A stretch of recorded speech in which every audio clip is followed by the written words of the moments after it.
No, right now the league is looking at the Lakers like it's a clown show over there, and the Clippers seem like the franchise that looks attractive because they're being run well.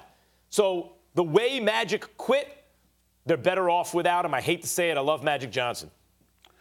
Well, first of all, I disagree. I don't feel like the Lakers are better off without Magic, but I have a different opinion on a different issue. So it's not necessarily disagreeing directly with you, Max. Here's what I'm trying to say.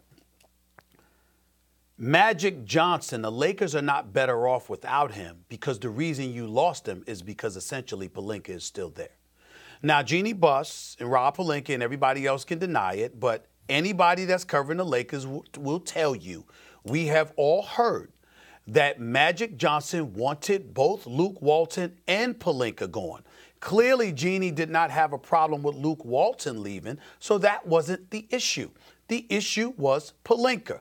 Now, you could bring up the attachment to Kobe. You could bring up the relationship that Pelinka cultivated with Jeanie. You could bring up the relationship that Pelinka has with Linda Rambis, Jeanie's good friend, next-door neighbor, now some de facto executive for the Lakers, whatever you want to call her. I don't know what the hell she is right now. I respect her. I'm not trying to disrespect her by saying that. I'm just saying I don't know her role. At the end of the day, here's what it comes down to. People believe that Linda Rambis is the biggest influence in Jeanie Buss's ear. Whether that's accurate or not, I have no clue. But that's what people believe. And clearly people believe that Magic Johnson wanted to get rid of Rob Pelinka and was denied the opportunity to do so, which is why he walked out the door. So when we ask the question as to whether or not the Lakers are better off without Magic, my answer would be no. Because if you were willing to get rid of Pelinka, then Magic would likely still be there.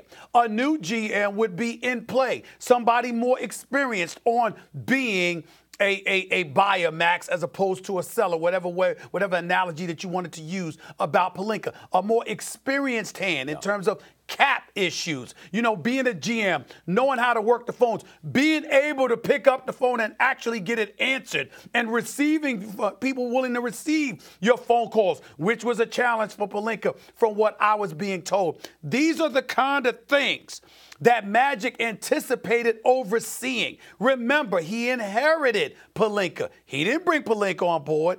Jeanie Buss and the Lakers told him, Pelinka's your right-hand guy as your GM, just like Walton is your coach. Magic wanted his own team, and that was denied. So if Magic had his own team or was able to formulate his own team, he would not have had to leave, which is why I don't say the Lakers are better off without him. They would have been better off with him had they listened to him in terms of wanting somebody other than the people they have in place. I agree with that. Can you imagine, though, when I say clown show, what a clown show the Lakers are right now? So let me get this straight. And I'm rooting so hard for Jeanie Buss. I've never had anything but good experiences with her, especially as someone who is here and dealing with the Knicks in New York and then going out to L.A. and dealing with the Lakers. It's no wonder this franchise has all these championships and the Knicks don't. Look at the kind of people that are running this place. You like them and you root for them. But right now, Stephen A., imagine this for a second.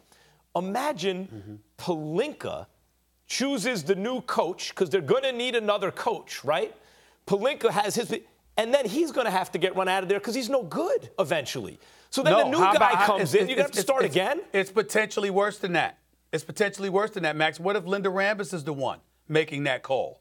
I'm not saying that's the reality. I'm saying that's the perception. Let's be very clear also, because we both got a lot of affection for Jeanie Buss. But it's important that we remember this. She did not do well for herself this year. She called out the media when she was being interviewed at the Sports Institute. You got voices in L.A. like the great Bill Plaschke of the L.A. Times, Brad Stevens, an outstanding reporter, my buddy for the Los Angeles Times as well, like the Jim Hills of the world and others. People were incredibly offended by the position that she took because it came across as not only disingenuous, not only inaccurate, but grotesquely unfair to individuals in the local media who spent the last 5 years giving her an incredible pass. And so she's walked around. Now she's talking about fake news and, her words, her verbiage is imitating and echoing people that we don't feel like bringing up on this show, on this particular particular day. These are the kind of things that have been coming out of their mouth religiously over the last several months. And Jeanie Buss's star has descended to some degree amongst local media because they feel like she's basically, figuratively speaking, spitting in their face by not being appreciative of the past that they've given her for the last 5 to 6 years. So she has to be careful right now. Really quickly, guys, Magic said something else fascinating to TMZ. He said he was confident, really confident, certain that LeBron will bring a title to the Lakers. Are you guys sharing that confidence? Got to be quick here. Stephen A. Max, are you certain LeBron brings a championship to L.A.? Good, Stephen A. I'm not. I'm worried because I'm not sure that the Lakers are going to get that next star. But I believe the Clippers are. And, Max, I got some news for you. I'm starting to believe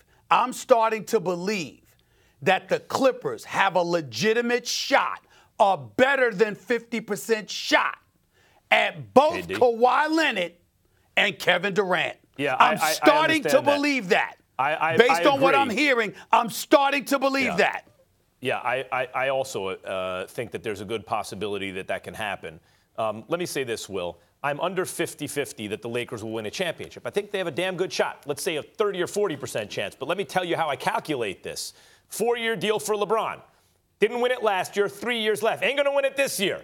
2 years left. An age 35, 36-year-old LeBron, at which point, let's say they have AD and they have some good pieces around, then has 2 years left, not just to contend for a championship, but win one. It could happen, but under 50-50. Okay, and I just want to bring the highlighter out, the big yellow highlighter. Stephen A., you're telling us from what you're hearing, better than 50% shot, not just Kawhi, but Kawhi and KD to the Clippers. I'm telling you, that's what I'm hearing right now. The Clippers are feeling very, very good about themselves these days. Remember, I was out in L.A. last week for a reason.